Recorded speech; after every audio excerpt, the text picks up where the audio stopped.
us pray. Heavenly Father, may you be with us today in this meeting. May it glorify your name. And I ask, Lord, that your Spirit fill us, that you be with us always. We love you, and we're grateful for everything you do. In Christ's name, amen. Okay, so a couple of, procedural things real quick. I've had 2 questions asked to me before the meeting. One, if it's okay to record. Does the council have any objection to the recording of the meeting? He's the council. Yeah, I guess that's you. Yeah, I don't. There's no objection. The second is, this is a little bit complicated. This is, I feel, parliamentary. Originally this meeting was going to be a council meeting. Our council meetings are open to 10 members only, unless otherwise specified. However, you can see we don't have a quorum here today. Several council members are not here. So we won't be conducting any official business in the way of taking any votes or any actions like that because we do not have a quorum. However, I still wanted to proceed with the meeting. I thought it was important to get information and feedback from the congregation. Given that, I believe I know of only one non-member here, and she is the preschool director. I wanted to know if there's any objections to her. No objections to that. And I think everybody else, even the preschool teachers that are here, are members of the church, if I'm correct. Right? Yeah. All right, so I'll get started.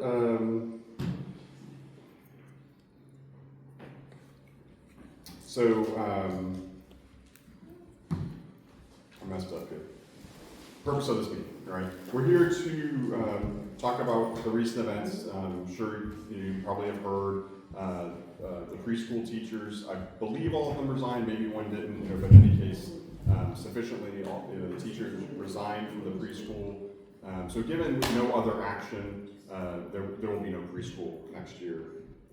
Although I believe in the preschool has been such an important part of the church. I did not want to let it stand by doing nothing. So I know it's a long shot, but if there's any hope, I feel like we owe it to our church to try. Please respect each other. The procedures of the meeting. I sent it out in the meeting. It's not productive if we yell at each other, interrupt each other. So please ask, and I'll try to maintain some order there. So please bear with me if I interrupt you to yield your time or to wait for your turn. Lastly, if you're passionate about the church and you want to see change, I encourage everyone to be active. Attend church, volunteer for committees, chairs if they're open, and that's the way to drive change in the church. All right. With that, I do have the high-level agenda. Just to go real quick, we're going to have opening statements from the council members that choose to, and pastor. I didn't really care what order we go in, so we can go whatever order. I'll defer to you, Brad. You want to go first? I don't actually have an opening statement. Okay. I'm happy to hear you guys' questions and answer them the best I can. All right, so then I'll just go first because I wanted to make sure I wrote something down. We have index cards and pens over there for questions. In order to try to keep that, so we'll have a Q&A session first. If you have any questions, please. I'm sure Bella would be happy to get you some pens and index cards handed out to you, so that so we can read them, screen them. We want to make sure that they're non-inflammatory, that they're relevant, things like that before we ask them. And then we'll have an open comment section. Again, I ask that you limit your time in that, otherwise we'll be here all day. We could be here all day. I think I have 3 minutes. Is this 4? What? No, it says 3. Go ahead. I'm sorry, 3 minutes, somewhere in here. Obviously, the goal here is to just cut people off, but we want to make sure everybody gets a chance to be heard and that we're not here a lot. Our secretary isn't here, so we need someone to take notes. Do there are any volunteers? You can have the recording. Okay, that's good. Dawn's gonna do it. And Don, you're and so yeah, with those two things, that should be good. Any questions before we continue on the procedures or anything? All right, then I will start. Did you have anything you want to say? No. I'll start with my statement. I'm going to time myself to try to hold myself to the same standards, and that means I may go fast because 5 minutes isn't long. Okay, I've been directly involved in these issues in multiple roles, including the council chair. What I'm presenting is based on meeting notes, direct participation, and documented conversations. My purpose is not to make personal attacks, but to provide a factual record with enough context to explain why these events matter and why the church is now facing the likely loss of the preschool. Brad was hired in January of 2024 with the expectation that he would work with the church and lead preschool chapel. From January 2024 through the end of the school year, there was no preschool chapel and little to no communication with preschool teachers or parents. I think that's important because it shows that the relationship was not being actively built during that period. Around June in 2024, Dawn recognized some upcoming challenges. Lori was going to be out with some surgery, and we had a new preschool director, and she started raising the concern about the lack of a preschool committee. On August 2nd, I became the council chair. August 22nd, Lori reached out to me for help resolving conflict between Brad and the preschool. The primary concerns were overall governance and chapel timing and content, such as taking the children to the graveyard and to Brad's office. It is important to note that in spite of Brad's later statements about risk to his ministry and need for council support, he did not bring these issues to the council, Lori did. On August 25th, we held an emergency council meeting to discuss the urgent situation. At that meeting, Brad agreed to a 1-week delay, and Lori was to work with Amber to de-escalate the situation. The minutes from that meeting also clarified the authority of the council as it relates to the preschool. That is important because it shows the council was not refusing to engage. The council was trying to slow things down, clarify authority, and create room for a more orderly resolution. As follow-up to that meeting on August 27th, I asked to meet with Brad to discuss concerns about his handling of the council meeting. We also discussed his SPR nomination and that his nomination was unlikely to be approved by the council. This is important because the SPR committee chair would be the primary contact point to handle issues like this. Brad asked me to follow up with the council members to confirm the expected vote, and I did. Based on that, I informed Brad a couple days later, and he said he was withdrawing the nomination.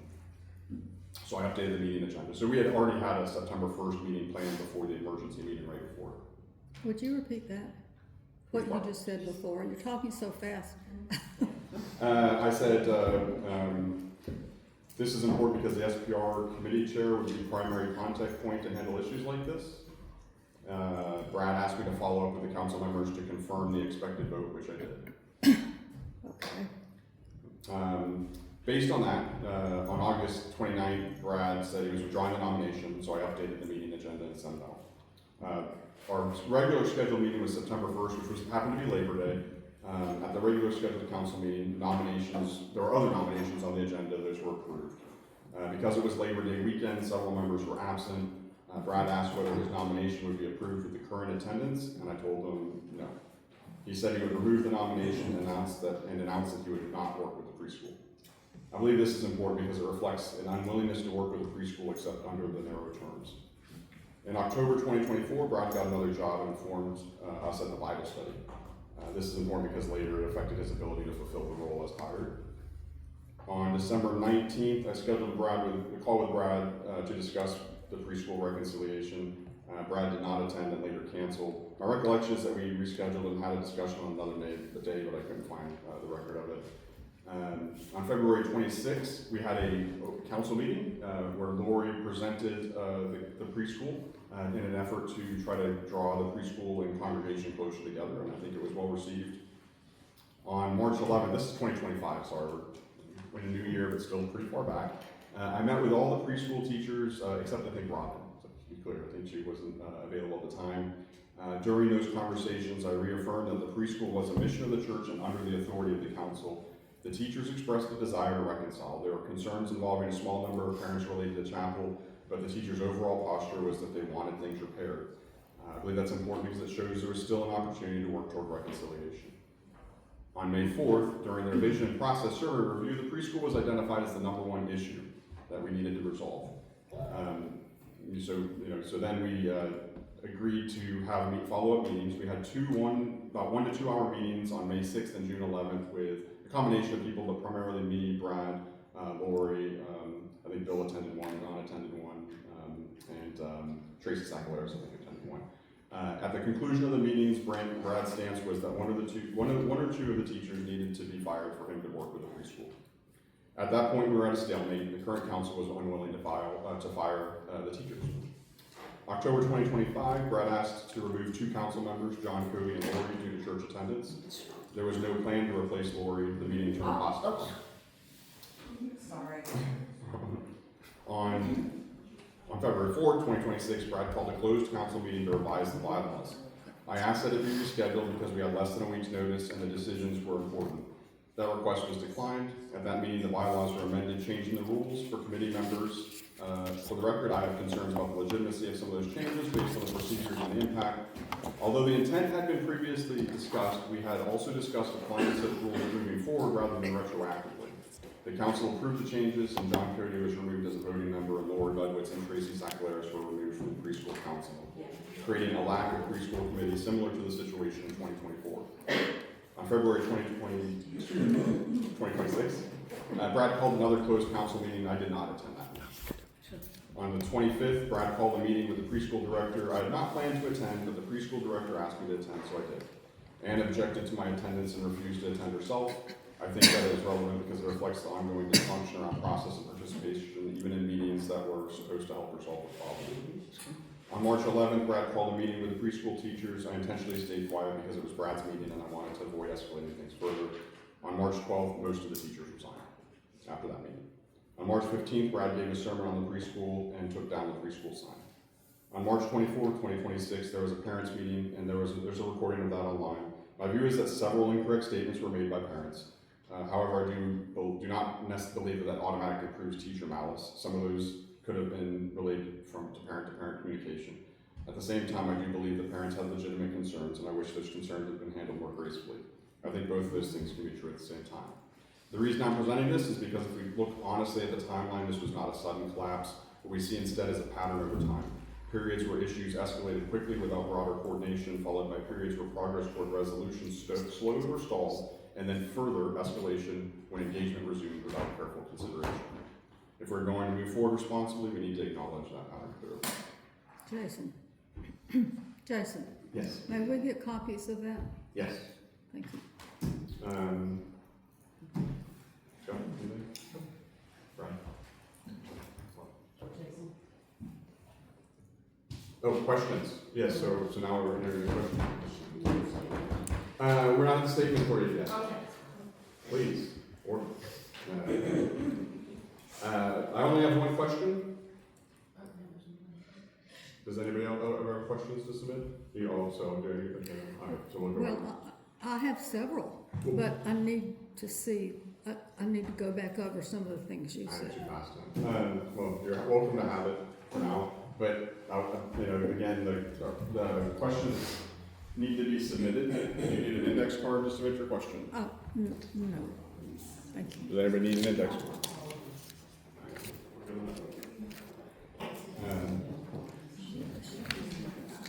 So I have one question. This is from, if you put your name on it, I'm going to assume you're okay with me reading your name. This is from Annie Andrews. Pastor Brad, you left our church a few years ago. I never truly understood why, but I prayed God would be with you, your family, and our church. We have gone through some struggles. Members left or passed away. COVID was awful and still is. So we met in the parking lot, welcomed 3 other pastors, and our church stood firm in Christ. Why do you say that the church has failed the preschool? While you were gone, all other pastors continued Wednesday chapel with the children at the preschool. Why didn't you, or at least appoint someone else to task?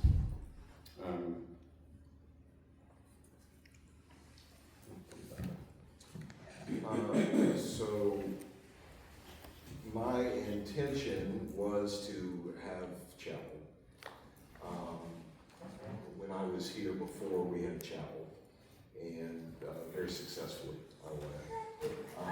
I was not able to be in the building during the day for that first semester that I was here. And starting the second semester, I was, and my hope was to have chapel.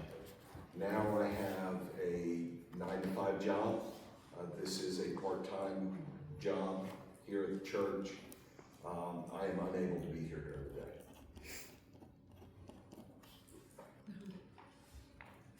Was there a second part to that question? It wasn't a second part, there was a comment that I didn't feel like. Well, no, I think she said, why wasn't someone else appointed, or correct me if I'm mistaken? Why wasn't someone else appointed? I think it's so there. Well, someone, She did say this, yeah, ask if somebody else. someone was, Lori was doing chapel. So was it? I think that the questions I see here is, why do you say that the church has failed the preschool? Yes. Why, I'm sorry, say that one more time. Why do you say that the church has failed the preschool? Because we have not served the preschool as we should. We have not,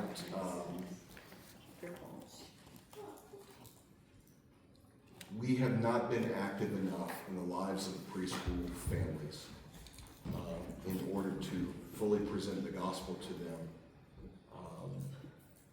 to encourage them in their walk with Christ. The truth is, most of the people who go to church here do not know any of the families of the preschool. And Do we have to? I'm sorry, please, can you let them know? And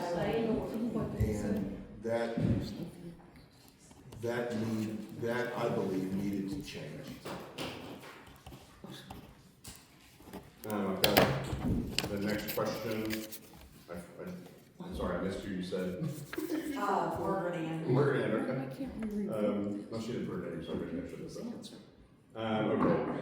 Okay. We had 29 happy kids, 6 happy teachers, 1 happy director, Lori and Tracy, church members working with the preschool. All these people are gone over mishandling of issues. We now have lost council members over conflicts. 38 20-plus year members have left the church. Preschool is a major issue, but there are so many other problems that have damaged long-term relationships.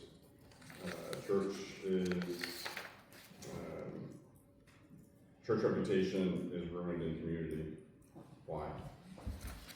I don't know, I'm sorry, I probably should have read that first. I don't know if that's something that is really anything to be responded to, Brad.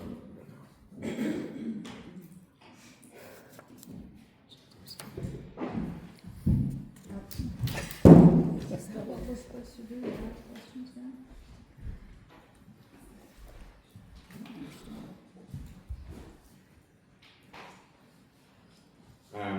Question from Eddie. How is the bylaw update not allowing folks who do not attend regularly to be on the council applied retroactively?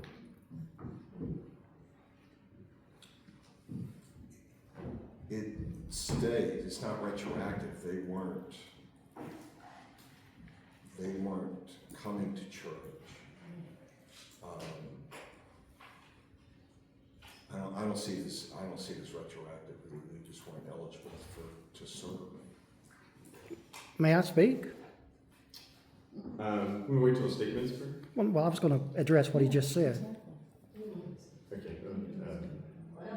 No, I may not have made it very clear because from what I understand, the bylaws were updated saying that if you didn't attend regularly and you defined what that meant, that they could not serve on the council.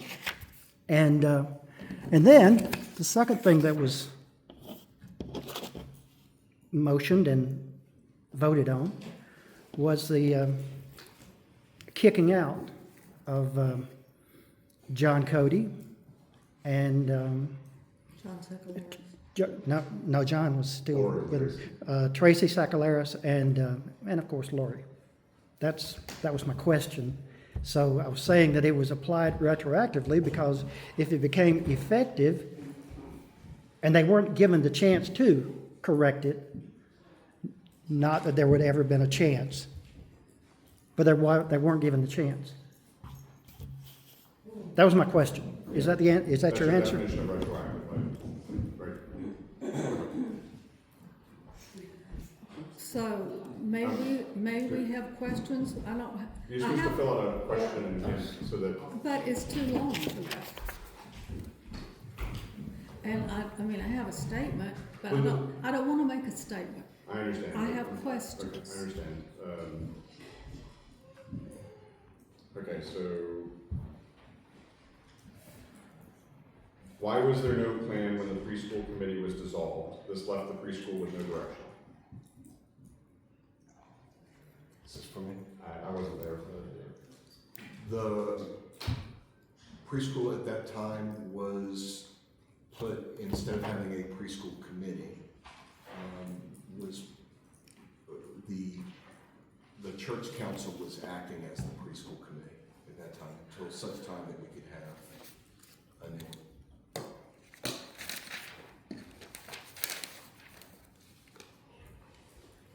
Okay, next question. There is a pattern of behavior when the pastor doesn't agree with someone or they will not do everything he says, he will classify them as a danger. He did the same thing to the youth pastor, Dr. Stephen Redmond. Yep. I will address that more fully. Steve, for those of you who don't know, we hired Stephen. In fact, it was my recommendation to hire Stephen back 12 years ago, 15 years ago, when I was here the first time.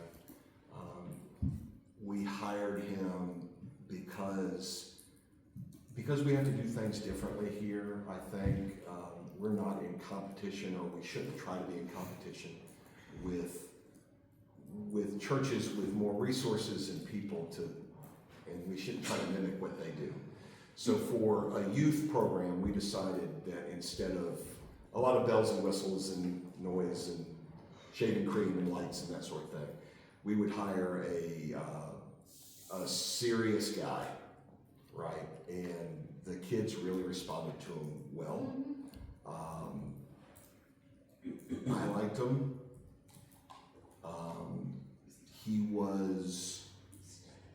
He was making good progress with the church.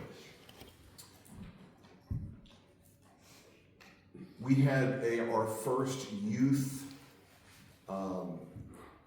outside of the country mission trip scheduled. We had already gone on one domestic mission trip. We had also done some stuff around Atlanta that was successful. We were going to the Bahamas. Stephen was taking the kids to the Bahamas. The 2 weeks before the trip, Stephen went down to the Bahamas to scout the area. He comes back the week before the trip on Sunday morning, and quite frankly, he's extremely agitated.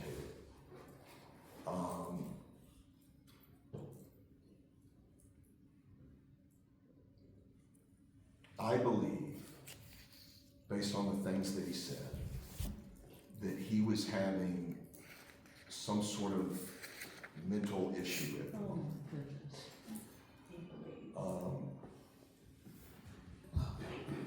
For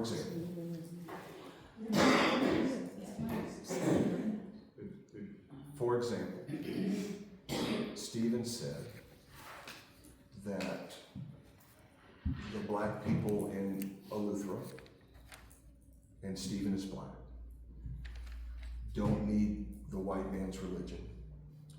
That the best thing that could happen for the island of Eleuthera is that one of these missionaries that comes down there, because there was a Methodist mission house there that hosted, and he stayed at the mission house, that hosted all sorts of groups, that if one of those mission people could be shot in the head, that Eleuthera would be better off. He was shaking, grinding his teeth. I believed he was a threat to our children. I Excuse brought it, me, he's not here to defend Defend himself. himself, yeah. I brought this to immediately after service that day. I explained it. I had the agreement of your husband. No, you did not. That's a false statement. It was a That's false, unanimous Brad. decision. I don't like you telling me that my husband agreed to this. Can we For the sake of the safety of our children, we made a decision. I didn't want that decision. I didn't want that to happen. It happened. Then why did we go to the Bahamas? Why did my children go? Why did my husband go to the Bahamas if it was such a threat? And we saw no We went evidence of without that. Stephen. We saw no evidence of that. Right. Well, My kids went, and the locals were amazing to them. Amazing. They yes, talk I'm about it not to this saying, day. I'm not saying that the And- locals did anything. I'm Well- saying what Stephen wanted them, what he said he wanted them to do. If he was having a breakdown, why didn't we, Hear the about it. congregation, see some evidence Right. of that? Again, like I said, he came back from that trip. He's not here to We defend saw his name. him after We that, can- Brad. He You was asked here. Brad's opinion, right? So, That's Brad's opinion. let. That's not a fact. Okay. It's just been brought up, the gentleman isn't here to defend himself, Yes, that's right. so I'm just wondering how much we should be discussing that when we've got so many issues Thank you. pending currently. Right. You know, I think maybe we should move Move on. into what's the here and now. Right. I agree. Okay, for the record, just, I mean, I'll say, I did talk to Stephen this week in case something like this came up. And so I've had a personal discussion with him this week that he said I'm perfectly willing to share, able to share, but I don't think it's, I'll end it here for this meeting. What church events do you plan to have to bring families into the church? Well, we need to have some for sure. What is that? We need to have some for sure. If anyone has any thoughts, I'm open to. Well, that's for you to do. Well, it's for us as a congregation and council, right? I mean, it's all of us. Yeah, it's all of us. We need people to attend church to come up with ideas too. Okay. I think, didn't you made a statement that you were gonna have something that you're gonna communicate in a couple weeks or something? Yeah, I'm gonna put out my thoughts on this matter and hopefully explain more clearly, what I hope for our future. Yes, sir. Just quickly, I got an idea. We could do a spring fling, like a sock hop, invite the kids from the community, parents and everything like that. We could decorate this whole place, and we have something like that. You know? I think that, let's please, I mean, that's something that certainly we can do it. Just do it. Constructive. I think we should try to remember to stay constructive about concerns and questions from the people here. Well, any other questions? I see some people getting no cards. Can you figure out, thank you.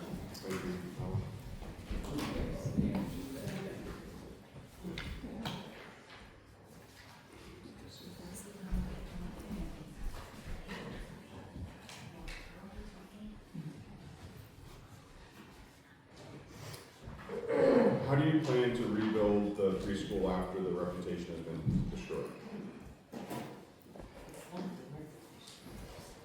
It's gonna be difficult, it's gonna take time. Whatever we do, and I hope we do it, we'll need to stay, I hope, completely focused on the mission and the purpose. And strive to have congregational commitment to the preschool and church oversight of the preschool.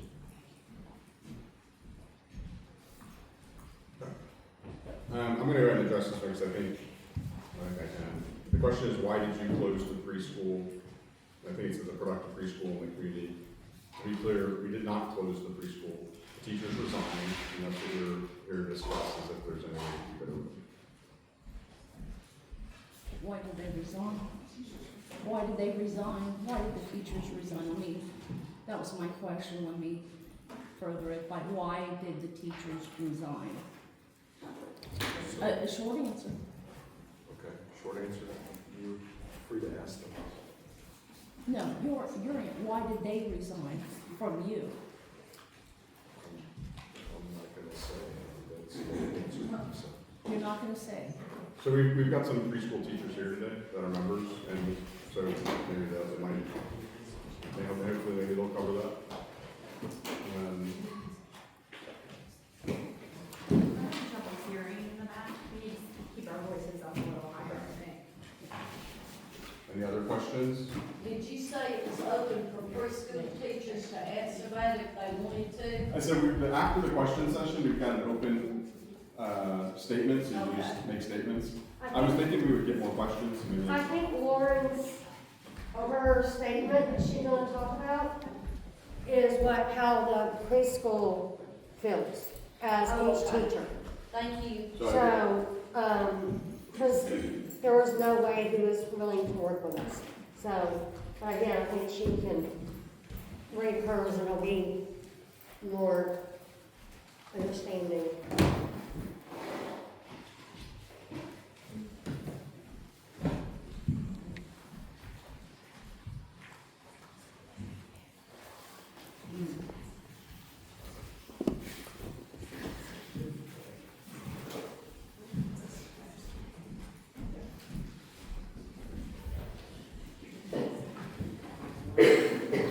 I guess, Brad, what is your vision of the mission of the church as it relates to the preschool?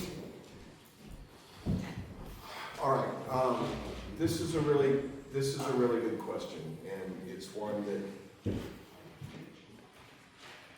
I hope you hear with grace. The preschool has in the past done what has been asked of the preschool very well. Very well. The teachers have done a good job, the directors have done a good job. I had no complaints about that. What we were not doing and what we need to do, and frankly what we have done in the past, is integrate the ministries of the church and the ministries of the preschool. To be seen as one and not separate entities. To know each other, to love each other, to serve each other, and thus help not only the people of this church, but the people of the preschool grow in faith and hope and love. The preschool did a fantastic job as a preschool. I want that fantastic job to continue as the preschool. But we should all know and all understand that it is a very difficult time to bring people to faith. It is, we see it in our own families and in our own children. People who are raised going to all these different things when they're getting to adulthood, not becoming a part of a faith community. It happens all the time, and it tells me that we're not doing enough. We're just, and I'm not talking about Union Hill, I'm talking about all churches. That one of the things that is so important to me is that some of these families in the preschool are unchurched or underchurched. That they need, as much connection to the church as they can possibly get. That we need to reach out to mothers and particularly fathers who may not be going to church, may not know the gospel.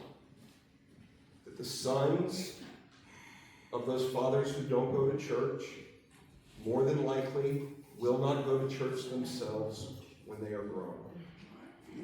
We therefore have a responsibility, since they are in our building and the preschool with our name on it is serving them, to do the utmost for them. So you're forcing people to go to your church? That doesn't have a If Sunday that's what school you heard, program, Helen. that doesn't Yes, have that's what I church. heard, Helen. Yeah, that's, Okay. Okay. I don't think that's the intent. That is the intent.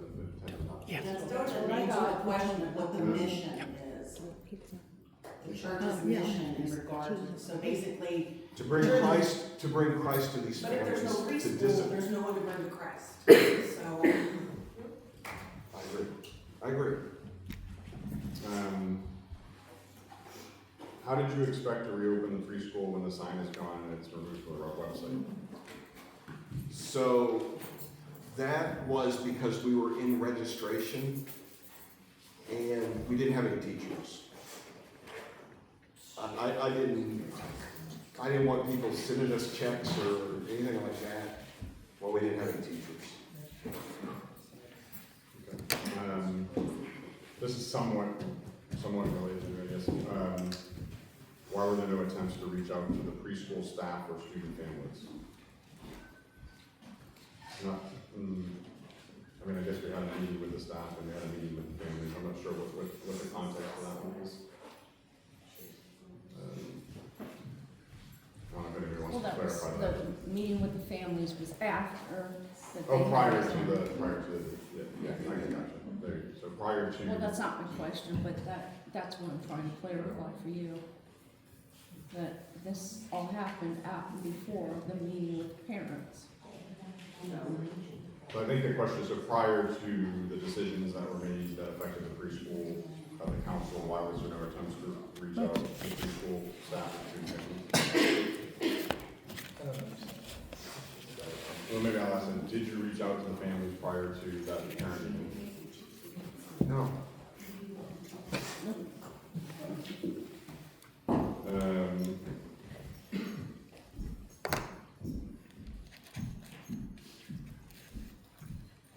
Okay, this is a good one because I think there's some, I'll try to address it first and then if Brian wants to correct me.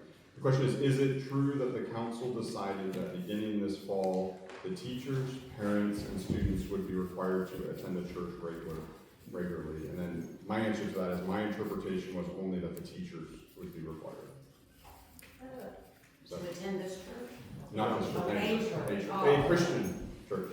Tell them to attend the church. Is that, did I get that right? Yes, that's correct. You don't have to attend church to know God. But that was the decision of the church and council. So, with I'll generalize this one. How do you plan to address the negative publicity that the church has gotten quite far and wide, I suppose, in this northern Georgia area, over Google, Facebook, and other social media? TikTok. I'm not sure how to address it. I don't know, I can't stop anybody from posting stuff on Facebook.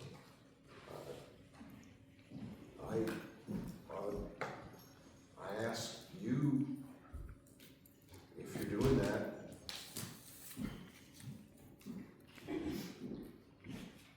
To look within yourself and see if that's a good idea.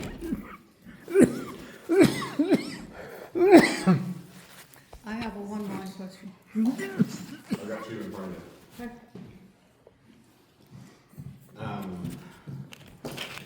Why was Jason and the preschool committee the only ones who made time to speak with the preschool staff to hear how they do things? Not a single council member besides Jason reached out. And be fair to Scott, he wasn't really involved until recently. And no other council members are here to speak, I guess only would be Brad.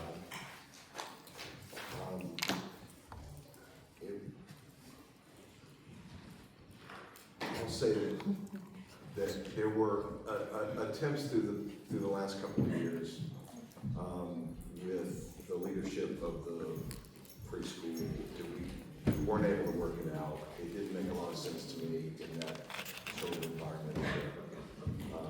Caused more dissension.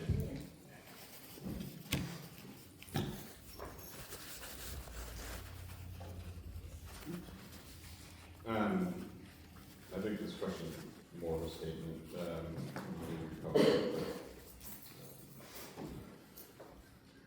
You want me to submit it, or can I just say it? Yes, can you please submit it? I'm trying to keep us from the productive questions. But, I hope your question is productive. but it's this side, it's not that side, it's that side.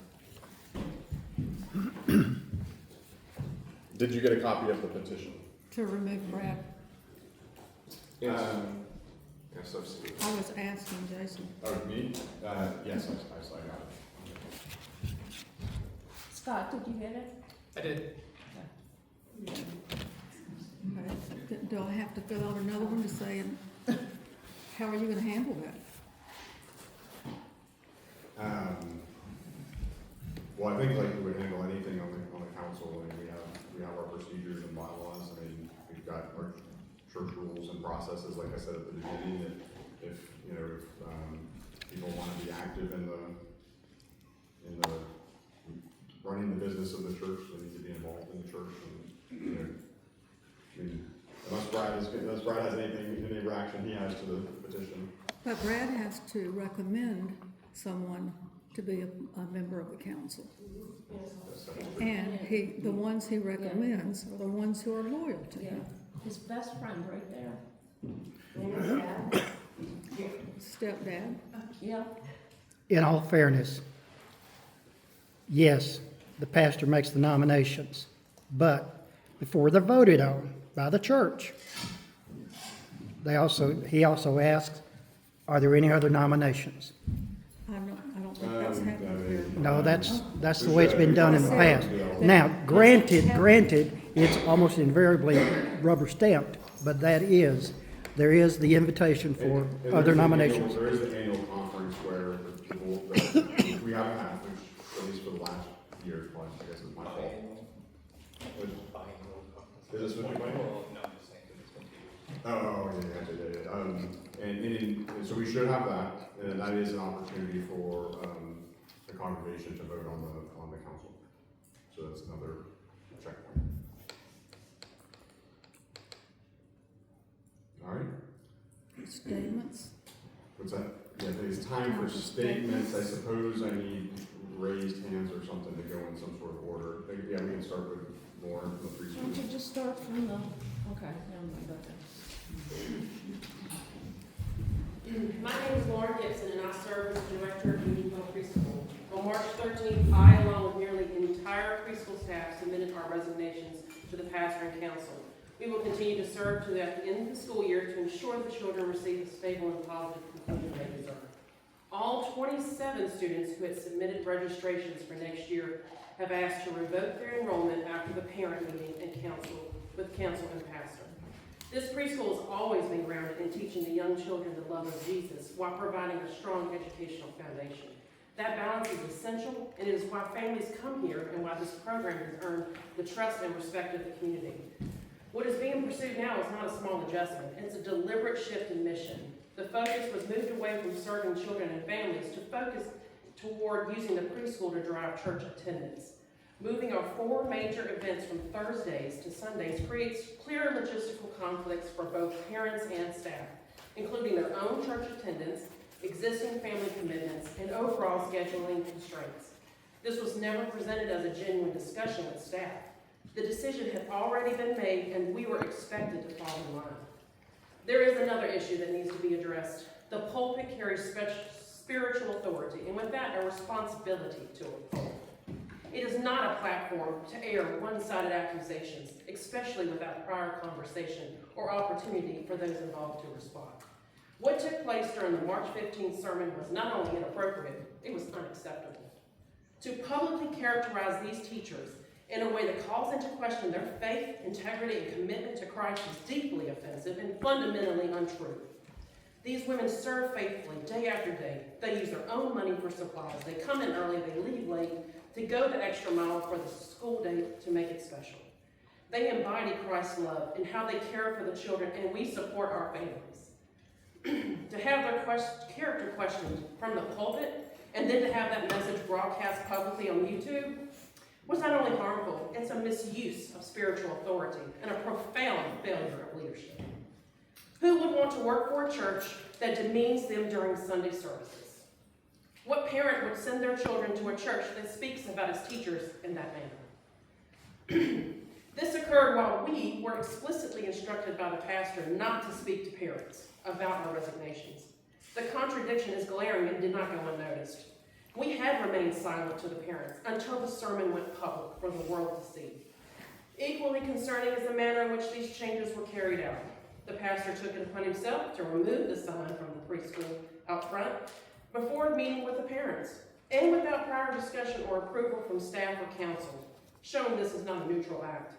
The preschool page on the church's website has also been removed. This is a unilateral decision that sent a very clear message. For almost 2 years, there's been no meaningful relationship or partnership from the pastor to the preschool.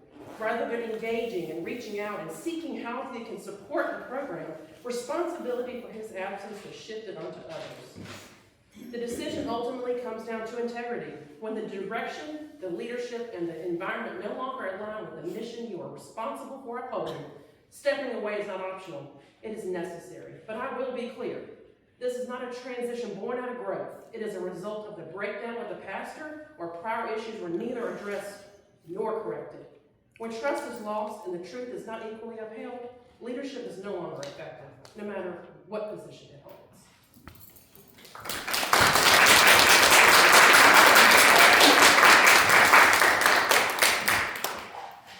If you get a statement, would you please, I guess, raise your hand so I can try to keep a list?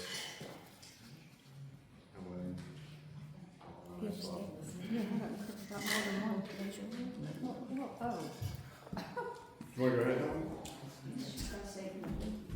Well, but you raised your hand. Well, I have two statements, so do I need to raise I'm gonna have to just stick out, I guess. Maybe Eddie will read your other one. Okay. I'll have everyone do one. Should I stand up? It's up to you. Well, Oh, actually, and I'll try to like raise my hand or something, like get the 3 I'll minutes. try to speak so y'all can hear me. My name is Helen Doss, or my name is Paul Doss. I'm just doing this for my husband, Paul, that was a member here, that is a member here. Hi, my name is Paul Doss. I apologize if this is a bit long, but I feel some same context of my history with this church over to give my voice some credibility here. I've been attending and a member of this church for 21 years. Although I moved to Florida 6 years ago and haven't attended regularly, I plan to resume when I move back, hopefully sometime next year. My children were raised in this church and were baptized by Brad. We went on a mission trip to the Bahamas with Brad. We've gone on other mission trips with Stephen Redmond was a youth pastor at the time. We attended Brad's boys' basketball games and baseball games. I've served on the SPR and finance committees. I've done a lot of maintenance in the church, on the church grounds. I've coordinated with the Boy Scout troop the church hosted. I've cooked hush puppies for the church fish fry. I've been fishing in the Apalachicola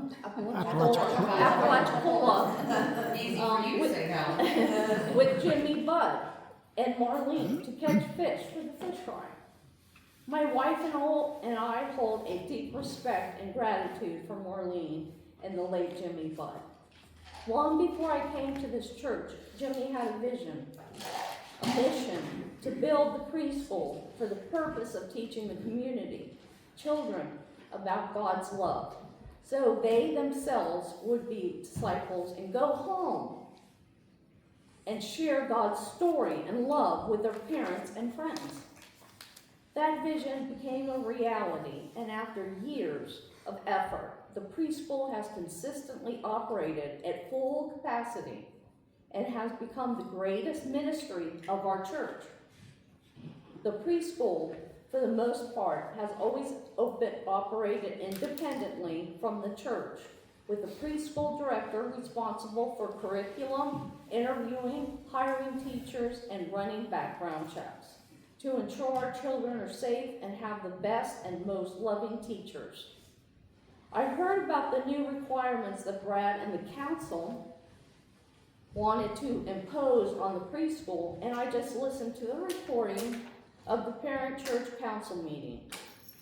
While I believe those proposals may be well intended, they are, in my view, misguided and risk damage to the preschool's long-standing stability. It also saddens me to know that in such a short order and a lack of good judgment, the preschool may be shuttered, destroyed, Jimmy Budd's legacy. I urge all of you to carefully listen to the parent council meeting recording and pay close attention to the parents' testimonies. Their testimony and passion for the love and respect they have for our preschool staff should be proved to you all that a wonderful staff we have, and can reconsider these changes. Closing or significantly restructuring the preschool could cast a long, dark shadow over our church, which would take years or even decades to recover from. And the old saying goes, if it's not broken, don't try to fix it. I also heard that there are plans to transfer some money from the cemetery or the preschool to the church. I strongly oppose using those dedicated funds for other purposes. Finally, the way the situation has unfolded raises concerns about intentions and process. The lack of transparency and apparent disregard for community input are deeply troubling. Thank you for listening. I hope the council will act with humility, respect, and care for the legacy and people who have faithfully served this ministry. God bless you all, and may God's will be done. Paul Doss.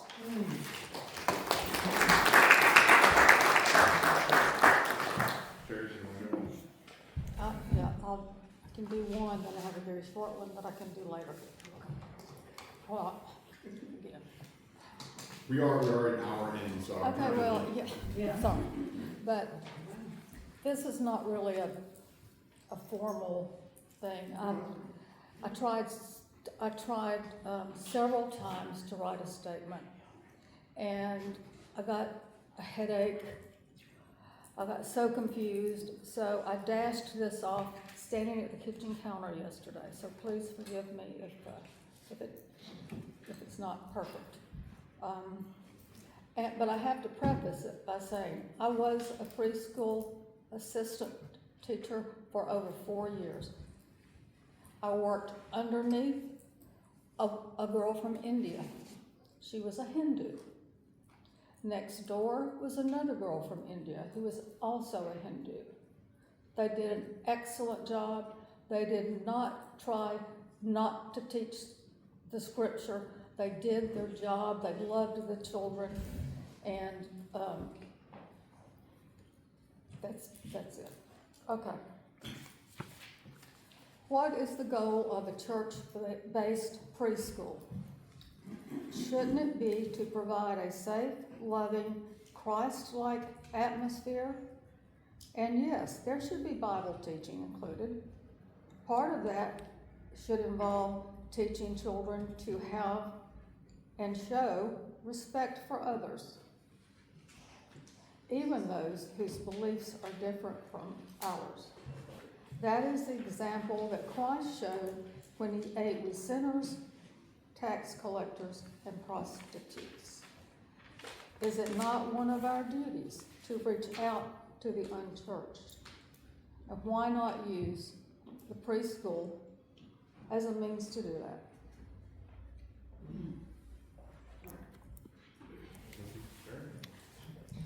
Dawn? Or did anybody else have any, or is, I wanna make sure, I'd like to say something. because I do wanna make sure we have enough time. I'll be quick. Well, no, you can still be after Dawn. Oh, I go after Dawn? I'm just trying to get a feel for how Oh, many we have. okay. I thought Dawn would be last. Okay. Okay. Am I last? Yes, Okay. I'm just going in order.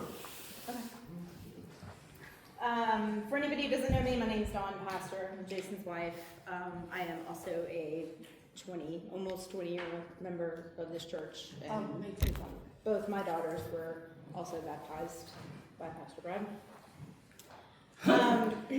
This account is based on my direct experience as SPR chair and later church administrator, along with meeting notes and audio recordings. The following are examples of Brad's actions that have contributed to the breakdown of the preschool and the church. During the interview process, Brad stated that he was not interested in working with children, as he had in the past. I asked, "But you will still do chapel with the preschool?" He said yes. However, for the first 7 months of his employment, he made no effort to interact at all with the preschool, citing other commitments. Then, just last month, he stated from the pulpit that the preschool was his #1 priority upon his return, and that the relationship between the preschool and church needed repair, even though there had never been any issues in that time or years prior. On August 13th, 2024, after Brad required chapel to begin immediately, the preschool director asked for a delay for the benefit of the children. Brad rejected that request. He inserted himself directly into preschool operations by dictating chapel timing and structure. Brad stated, "This is my church and my mission." Decisions were being treated as personal authority rather than what was best for the children. Brad's manner of communication with preschool staff was an issue. I raised these concerns directly with Brad myself. Many teachers reported feeling disrespected and unheard. I also experienced this. Brad then shared information prior to a closed council meeting on August 25th that led to the false claim that there was an atheist in the preschool. This caused concern among the council and congregation. After the meeting, Brad refused to work with the preschool at all, stating it was dangerous for him. Later in May, Brad stated that he had first-hand knowledge that a teacher was undermining him. He repeatedly claimed that the preschool staff was speaking negatively about him to parents. He did not provide evidence, but said that he had a source who could verify it. That person was never produced. He continued to push for staff removal based on his stated belief that he was convinced that she was going to burn my mission down. In the July 11th meeting, when asked if he would do chapel the next year, Brad responded, "If I'm here." When asked directly to clarify if he would do chapel next year again, he refused to respond. A few days later, Christine accused me of attending a preschool meeting that I had not been invited to. I was also accused of bringing, quote, "a list of things I wanted Bill Johnson to hear that I don't like about Brad." That was not true. I was asked to provide a factual timeline of events, which I have here and I will share with everyone, for a meeting. In both cases, according to Christine, this information originated from Brad. These situations created confusion, conflict, and rumors. These are the direct results of Brad's actions. I resigned as church administrator. Nearly all the preschool staff are leaving. Many longtime members have left. There is a pattern here. and it has caused real and lasting damage to the church and the preschool.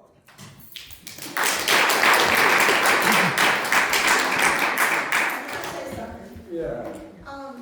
This is a church, not a country club. And I cannot believe all the stories I've heard today, complain. Is your relationship so bad with the Lord that you can't get a little bit of His energy to apply to your life and your job? It's free. Excuse me. Can I go back? He is the pastor of the church. All right. Treat him as his job requires. Yes. Yes. I've heard that. Is it talking with him? It's a church, not a country club. Well, then do you wanna come back here next Sunday or continue with Roll these call. rooms? All Okay. So I'll make this quick. Fall of 2003, I enrolled my children here. I became a member in 2024. I served on the preschool committee. I've served on many capacities on the council. I was a substitute teacher in the preschool. I served as the preschool director for several years. When I retired from that position in May of 2024, I was asked to help with overseeing and getting the new director on board. I was made the chairperson of the preschool committee. I've continued to volunteer to do music in chapel. I will tell you that I am down there every week. And I guess the insult, I have so much to say, but I'm just gonna say this. The insinuation that these women do not teach the love of Jesus is insulting. And that they're not as good as someone else to let them know about Jesus. The number one recommended or requested song by the children is Jesus Loves Me. What is the answer to everything? Olinda? Jesus. Loves me. Yes. Jesus. It is insulting to be called a follower of Satan. I want you to understand, I am not a follower of Satan, if you have heard that. You said that? He did not say that, Oh, no. okay. Oh, okay. But it was said by a council member. A council So I member want to said make it that. very clear, I am not a follower of Satan, I am a follower of Jesus Christ. Wow. We know But that. Jesus also made me really spicy. And I'm gonna say what I have to say.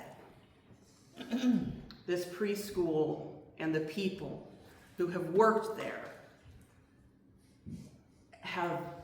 you just have no idea what they've put into it. No idea.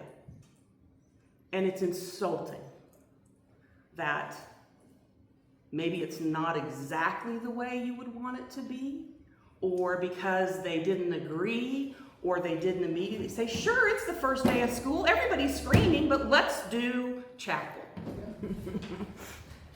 That all of a sudden they're a danger. There is no danger down there. There is no danger down there. I want that to be very, very clear. I was down there a lot of years. There's no danger. Well, this woman is the one that hired me. She didn't ask the council. There are kids in our neighborhood that are high school and college age that know my mother, that know my mom from when they And were I'm 3 that years old. Tell me any other school, preschool, anywhere where you get that. People know Miss Alinda. We go to Publix. I'm like, these kids are bigger than me. They're grown men and women. And they remember Miss Alinda And they're in this this tall. preschool. And the parents Yes. remember. Yes. You don't get that anywhere. Back to you. It's the teachers, you know? And yeah, she said she was done. Lisa? Yeah, I just had a few thoughts that I wanted to share about this, and I don't even know how many years I've been going to church here. But it was well before we joined that we were attending. Gabe was probably, I don't know, 5 years old or whatever. But I saw the work that went into starting the preschool. I understood what the church's goal was in starting the preschool. And it was never my understanding that the requirement to attend the preschool was membership in this church or attendance in this church. That was never my understanding. My understanding was it was a community outreach program to bring the love of Jesus to the community and to share it with children. And I think that things might have moved a little better had just meetings been held, you know, to communicate, to sit down and say, you know, we're looking at having more involvement with the preschool next year. What are some thoughts you have? Rather than just to give a list and say, this is what we're going to do. Because when you're dealing with adults, sometimes that doesn't come over the best. And I do want to say this, that some people have asked, you know, about the mission of the church and this, that, and the other. And I do want to say that last year, Bill Johnson, Ken Lightsey, and I worked to develop a vision statement for the church. I don't know if any of you were attending. Remember that? It was voted and approved by the congregation, and our next step would have been to work on a mission statement and goals and how we were going to achieve what we wanted to do as a church. And that would have explained a lot of things. And I had even volunteered to work together with other people on this committee when it was assembled, and nothing else ever happened. Nothing.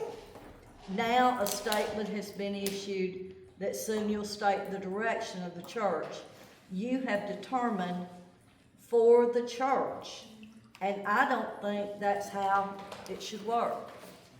I think that it should be a communication between the congregation and the pastor as to what we think the church should become, how we feel we can work to improve the church, and therein may be some of the problem. It just seems to be that we forget that adults like to be consulted and involved in decisions, not told how things should be. And I've waited almost 2 years for the church to move forward. And we've lost over 35 members who attended regularly, volunteered, and gave money to support the church. And I've never heard that mentioned as a concern, nor have I heard in any meeting that we should reach out to these people that have left and see if there's anything we can do. Instead, I just seem to see fewer folk, because those 35 people I attended church with for a number of years, and they mattered to me. And if we still had those people and the people that we have added to the church, we would have a bigger congregation now and may be able to do more things.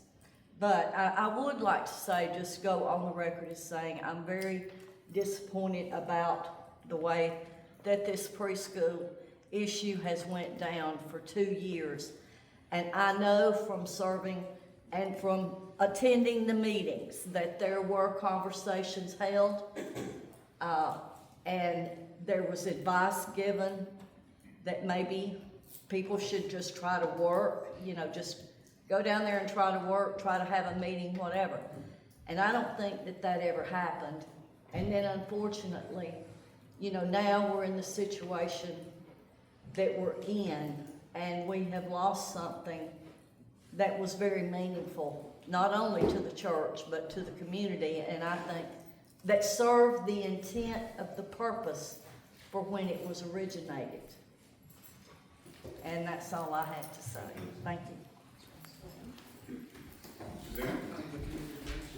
Yeah, I just want to say, Keith and I have been coming here for over 4 years, and we hadn't been to a church since probably high school, and we really love it. And to see all this turmoil is just so disturbing. But we still come because we love the church. But the most disturbing thing that has happened in the past 4 years since we've been here, is when Sherry accused my husband of having an affair Don't with her. bring that up.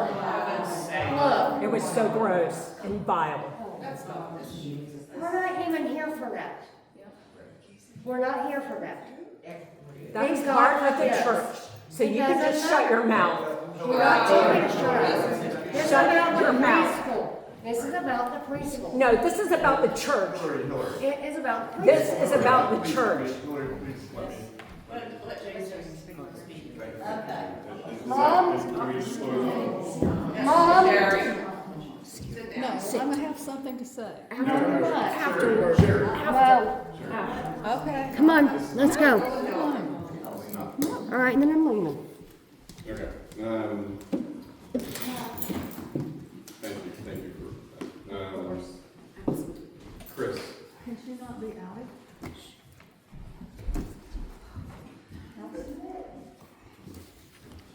I don't know. I mean, I made a statement, I made an email post, because those are the things that I'm told, those are the things that I hear. To say that there's people outside of the congregation that aren't bad-mouthing this church and telling people to stay away. We've been coming here for over a year now, and we haven't seen any new families. If the preschool was so successful and having, you know, all these kids come and everything like that, why are we not seeing any of these families in the church? I'm not done. I'm not done. I'm not done. It's not his fault. Yes, it is. I'm not done. I'm not done. Please, please, please, please. Okay, please. But that's what we see, okay? As a family that's new here. We don't know all the other drama that's going on. We don't know that. We don't want to be a part of that. We want to bring our daughter here and to be amongst other family members. To add to that, I've had several people on the outside. I am not Brad's source. I haven't even talked to Brad about this in any regard. I've made a point not to talk to anyone. I have had several people come up here and tell us to stay away from this church, okay? And they're related to the preschool, okay? That's not right. The church, the preschool will be better, the church will be better if everybody is able to come together. Imagine what we could all do if the people I haven't seen in the last year, or they say they're members, but they haven't attended in a year or two. Okay? Just please, okay? Look, we all want what's best for the church and the preschool. I don't think anybody is in disagreement with that. But I agree, we need to talk about this stuff. Okay? But yelling, shouting, pointing fingers, it gets us nowhere. So what can we do as a congregation? If we get everybody back in here and everybody, comes to church, supports the church, we can put a comment box out there up front and we can address it through an email chain. There's ways to talk and to communicate without pointing fingers, without berating people, okay? Just if we can all come together, this church can be an amazing place. We can offer just so much to the community, to the children and the families here. Okay? That's all I want to say. Is just like, this is ridiculous to me. I'm sorry. People's feelings got hurt. It's life. That's what's going to happen. What's important is to not just turn your back and walk away from it and talk, because then it just festers. It grows. I'm sorry. That's what I want. I want to see this church successful. I want to see the people that grew up here that have that's horrible. Chris, it used to be. Okay, then what changed? Because Brad! No. Because Brad was a pastor. He was a pastor. Person You don't need to this yell. whole, What's the common denominator? So just this past year is when it changed, because he was a pastor 6 years prior to that. Yeah, he was fine then. And he was fine then. Yeah. So he changed. if Brad's He still changed. He's not one. He wasn't fine, but he's changed. I have a statement. A statement. No, it's a short one. It's like 2 words, I mean sentences. There has been a disturbing pattern of misconduct since Brad was hired. Not only issues involving the preschool, but also concerning the governing council. And that is coming from the information that you gave you, Jason. So again, what's the common denominator? Brad. It's not Brad. He was a pastor here for 6 years prior. And from my understanding, this is. My mother was here. Everybody was here. And she was happy. Chris, We knew your mother. let's take it outside. I mean, I think people would be very happy to have a conversation about it, but. I would love to talk to you. I would love to talk to you And, outside. is there anybody else that had any statements? This is not a country club. Thank you. This is a church. Margaret? Just have one comment, and it's about what you said about transferring designated funds. I was the treasurer for 5 years. You can't touch designated funds. That would be fraud, that would be theft from what that money was given for. Can I just say, that hasn't been suggested. I've heard from several. First I've heard it. Glad to hear. Yeah, Not from anybody on the council. Yeah, I don't know where I heard it from, but. yeah, I it's haven't been heard heard that. and it's been around. And it might be. Yeah. If that's not, because it is. But we have a proposal. Well, that's not even Yes, the it is. issue. It's not That's your not the word. issue. But no. That- Word is No, not. it's not the issue. I know it's not the issue, but just please understand, if that sort of thing, which is just simply not so. Okay, so that It's part's going- not true. it's going on. Everything else is, Just, Brad. there's a possibility that some other things aren't so as well. Oh, yeah.